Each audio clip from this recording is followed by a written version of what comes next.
پاکستان کے 60 سال اور سندھ حصہ اول۔ آخر مسئلہ کیا ہے کہ آئے دن سندھ کے لوگ احتجاج اور مظاہرے کرتے رہتے ہیں اور آزادی کے 60 برس گزارنے کے بعد بھی اپنے آپ کو خوش نہیں پا رہے ہیں۔ وہ وفاق کے ہر منصوبے کو بڑے شک و شبہے کی نظر سے دیکھتے ہیں۔ قیام پاکستان کے بعد سندھ میں کیا ہوا اور سندھی عوام کے ساتھ کیا ہوا۔ دراصل یہی وہ اسباب ہیں جس کی وجہ سے سندھ کے قدیم باشندے ناخوش ہیں۔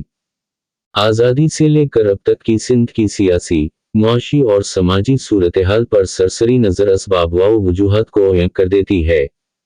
زبان اور ثقافت۔ قیام پاکستان کے بعد سندھ سے مجموعی آبادی کی 20% ہندو آبادی کے انخلا اور اس کے بدلے بھارت کے مختلف صوبوں سے آ کر بسنے والی بڑی آبادی مہاجر کی وجہ سے سندھ کے سماجی، ثقافتی اور سیاسی حیثیت متاثر ہوئی۔ ہندو آبادی زبان اور ثقافت کے لحاظ سے سندھ کا حصہ تھی۔ ہندوؤں نے مختلف شہروں میں اسکول، کالج، تفریح گاہوں اور ہسپتالوں کے حوالوں سے کئی فلاحی کام کیے تھے۔ قیام پاکستان کے بعد سندھ میں ایسے کاموں اور ایسی سہولیات بڑھانے اور برقرار رکھنے کا سلسلہ رک گیا۔ دوسری زبانیں بولنے والوں کی ایک بڑی آبادی کے بسنے سے سندھ کی زبان اور کلچر پر برا اثر پڑا۔ آزادی کے 1 سال بعد سندھ یونیورسٹی کو کراچی سے حیدرآباد منتقل کر دیا گیا اور کراچی کے لیے الگ یونیورسٹی قائم کی گئی۔ سندھ کے ممتاز دانشور محمد ابراہیم جویو نے ایک مقالے میں کہا تھا کہ سندھ یونیورسٹی کی حیدرآباد منتقلی کے وقت وزیر اعظم لیاقت علی خان نے خوش گپ پیو میں کہا تھا کہ یہ یونیورسٹی اونٹ اور گدھا گاڑی کلچر والوں کے لیے ہے۔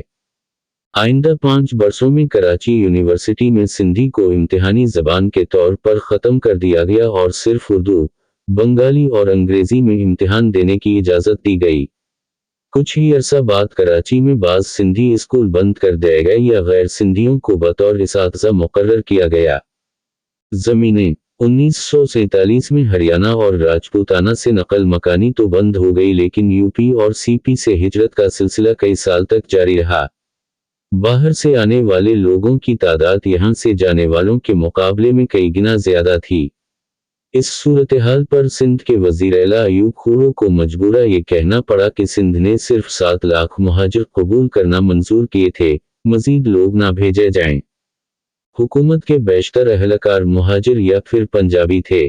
انہوں نے افسرشاہی کو اپنے قبضے میں لے کر ہندوؤں کی متروکہ شہری جائیدادوں کے کلیم منظور کرانے کے ساتھ ساتھ زرخیز اور قابل کاشت دیہی زمینوں پر بھی قبضہ کر لیا جو ہندو چھوڑ گئے تھے۔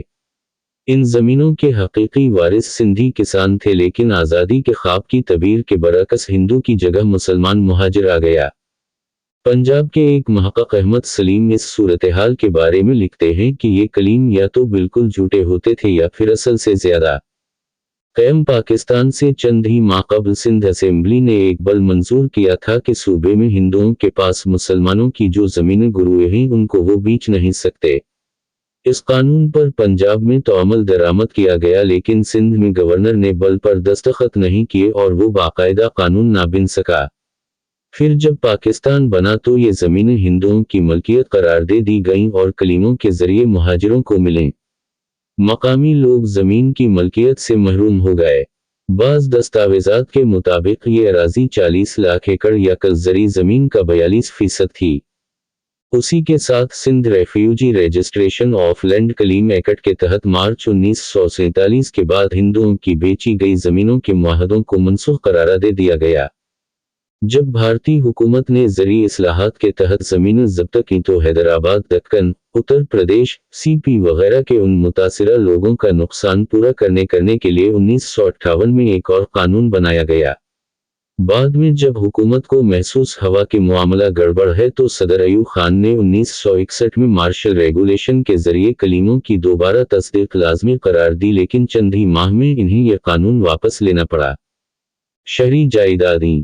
50 کی دہائی میں ہی ایک اور قانون بنایا گیا کہ مقامی لوگ 10,000 روپے سے زیادہ مالیت کی شہری جائیداد نہیں خرید سکتے۔ بڑے بڑے مکانات، ہوٹل، سنیما ہاؤس نیلام کیے گئے اور ان کی ادائیگی کلیم کے کاغذات کے ذریعے کی گئی جن کا یا تو وجود نہ تھا یا کوئی ثبوت نہ تھا۔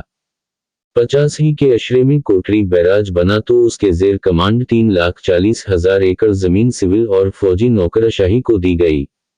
1951 में एक सिंधी रोजनामा ने अपने इदारिये में लिखा, सिंध के लोगों के जहनों में शुकूक बढ़ रहे हैं कि नए बैराज की जमीनें बाहर के लोगों को दी जाएंगी। अगर ऐसा किया जा रहा है तो उसके बाद सिंध और विफाकी हुकूमतें सिंध के लोगों से ताउन की तवक्को न रखें। सिंध के हारियों का उन जमीनों पर पहला हक है। सिंध के हारी के पास हिल नहीं था, वो हिंदुओं की जमीनें काश्त करते थे और अब पहले से जेर काश्त जमीनें मुहाजिरों को दी गई हैं और नई जमीनें नौकरशाही को दी जाएंगी। इस इदारिये में सिंध की सियासी जमातों और लोगों से अपील की गई थी कि वो इसके खिलाफ आवाज उठाएं। 60 के अशरे में गुदू बैराज तामीर हुआ तो तरबेला डैम, मंगला डैम और इस्लाम आबाद के मुतासिरीन, रिटायर्ड और अनकरीब रिटायर्ड होने वाले मुलाजिमीन, इनाम और खिताब पाने वालों को और नीलाम के जरिए ये जमीन देने का फार्मूला बनाया गया। सूरत हाल ये बनी कि जमीन हासिल करने वाले 172 सरकारी एहलकारों में सिर्फ एक सिंधी था। नीलामी की जमीनों का फायदा सिर्फ पंजाब को हवा।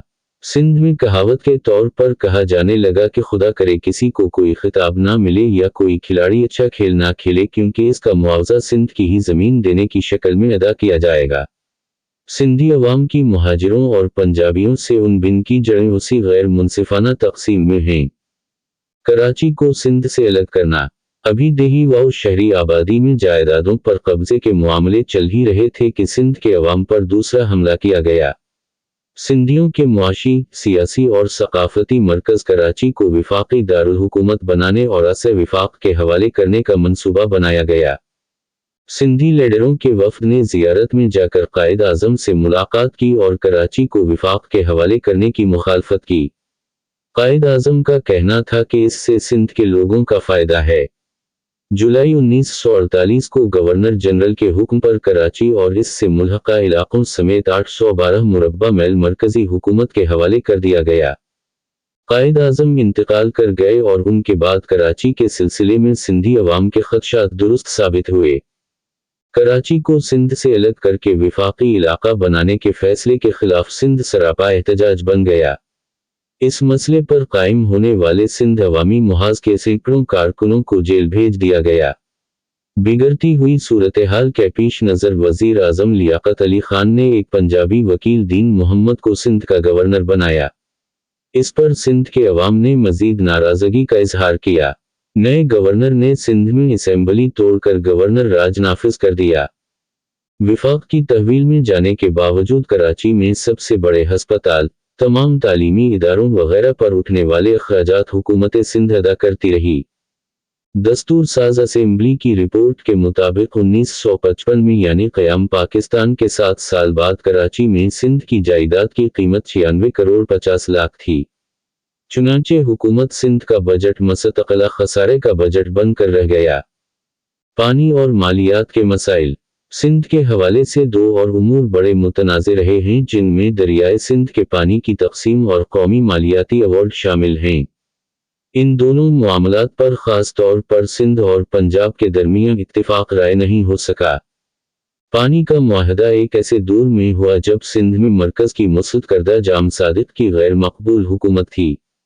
सिंधियों को हमेशा शिकायत रही है कि इस मुआहदे में उनके साथ ज़ियादती हुई है, लेकिन आगे चलकर इस मुआहदे पर भी हुकूमत पंजाब ने अमल करने से इनकार कर दिया।